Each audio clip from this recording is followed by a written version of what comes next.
What would the autopsy results of Joe Biden's death show? Would the death of the president cause Democrats to tear each other apart from the inside out? And what kind of secrets would Joe Biden leak on his deathbed? All of this on today's Most Amazing Top 10 video. Coming in at number 10, we have the autopsy. If the president-elect dies, you know that you have to have an autopsy so everyone can find out what happened, because a bunch of people are going to be asking questions. Everyone is going to want to know what got the man. And even if it's a straightforward report, even if there's nothing fishy going on with how this man passed, everyone who likes conspiracy theories is going to start to run with this and start to make up a bunch of theories about how it's actually an Illuminati plan. So the main reason that this point is scary, because it only gives more ammunition to people who like to make their own truth. But then there could be two sides to this coin. What if the autopsy comes back and it turns out that this guy was actually taken down by something sinister? Then we have the Kennedy assassination 2.0, with everyone asking questions as to who did it. And with America in such a state of hatred, it would be hard to point the finger at one person. Coming in at number 9, we have civil unrest. There is no way that a president dies and everything just keeps moving forward normally. People are going to get worked up. People are going to get angry. Someone is going to come flying in with a steel chair.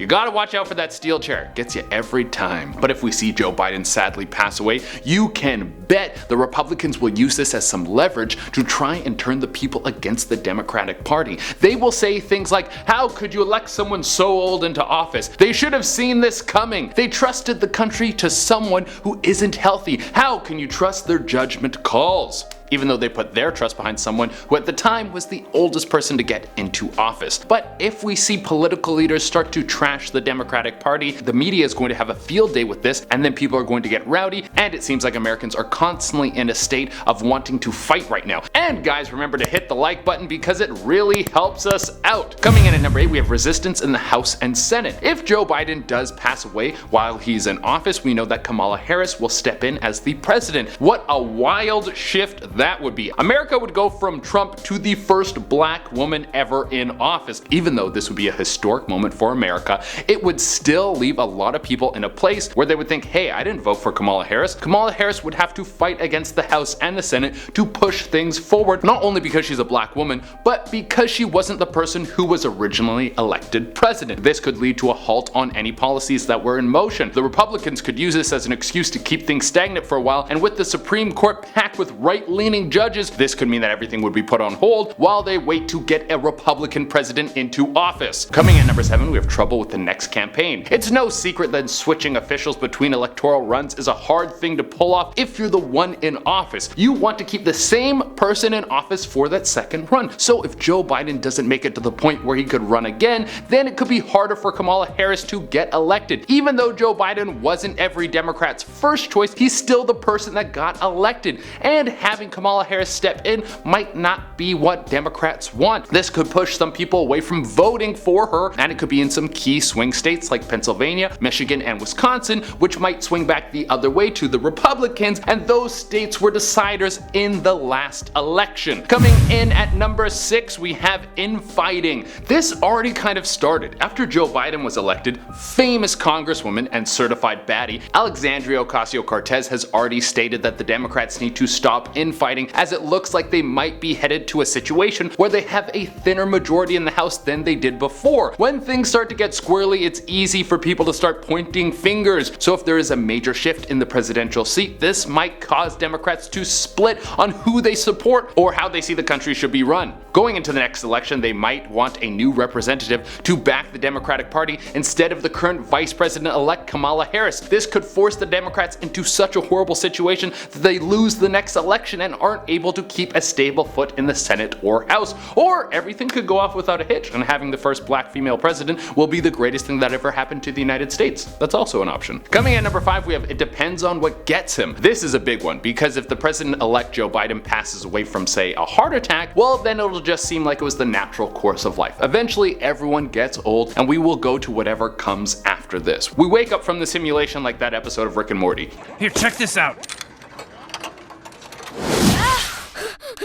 Roy, what's wrong? Could you imagine that we're all playing a video game right now in an arcade? If that was the case, I would hope that I start going a little crazier with my life. But what if something like dementia starts to affect Joe Biden and that's the reason he passes away? Well, then all of his former decisions will be inspected and critiqued, even if they were good decisions. Every Republican is going to take the topics that they didn't like and try to throw them out because they will say this came from a man with dementia. Also, if it is the coronavirus, well, that could change the whole country's view on the virus. This might force Americans into a lockdown. Governors might be forced to start taking coronavirus more seriously. It will change everything they've been doing so far in terms of coronavirus control. Coming at number 4, we have who did it. So let's say Joe Biden dies and it wasn't just old age creeping up on him. Let's say it was an assassination. Someone came in and shot the dude or poisoned him or maybe killed him with some sort of experimental weaponry like that sonic attack that affected the Canadians and Americans in Cuba, allegedly. Well, this is going to launch a massive investigation as to who killed the president. We are going to have the Lee Harvey Oswald case all over again, and we don't even have a clear-cut answer as to what happened in the Kennedy case because someone killed Oswald before he got to stand trial. This could spark rage all over the country. People pointing fingers trying to figure out who the hell did it. Republicans fighting Democrats. Or if there's evidence that the assassination came from outside of America, then this could have everyone freaking out. If that's the case, Americans might start ripping each other apart faster than Joey Chestnut rips through anything edible.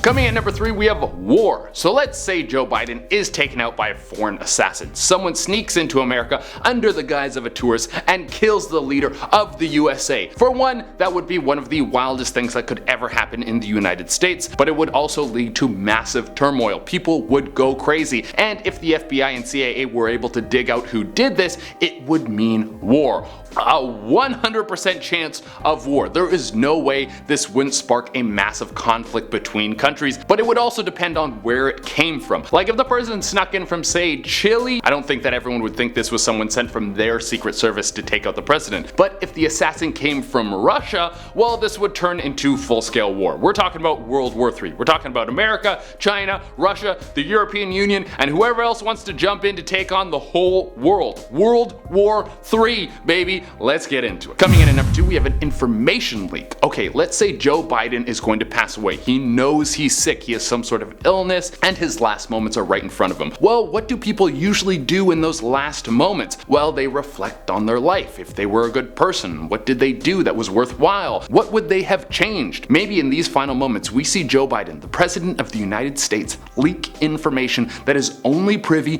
to the president because he thinks the American people should know the truth and nothing but the truth, so help you God. What if he spills the beans on aliens? Who killed JFK? Who is in the Illuminati? And all the juicy details that would make Alex Jones salivate in his super hiked up pants. And coming in at the number 1 spot, we have Trump tries to take his spot. I think we all know that even though Trump is on his way out of office, he isn't going to keep his mouth shut. He was mouthy before he was ever president, and after he's gone, he's going to keep butting in on everything to do with politics and what he would do if he was in that spot. That's kind of his brand. So if Biden passes on to whatever's on the other side of life, you better believe that Trump is going to say something about how if he was in office, he would still be alive, even though that's super rude. And he even might try to make a push to be his replacement. Or he could use Biden's death as fuel for the reason that he should run in 2024. I mean, that's stating that Trump will also make it that long, because if Trump runs in 2024, he will be 78 years old, which is even older than Joe Biden is now. Maybe for the next one, we can get someone who's young in office, someone who knows how to convert a Word document into a PDF, and has some interest about the future of the world because they're actually going to be on the planet for a little longer.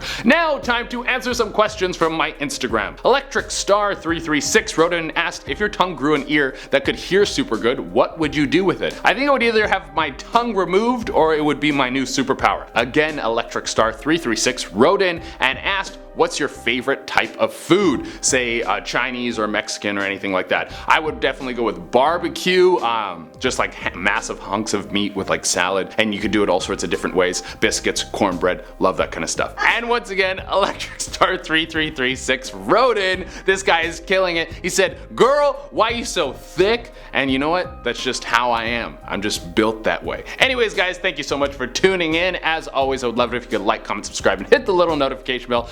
Until next time, I've been your host, Jay Dorena, and hopefully the president doesn't die.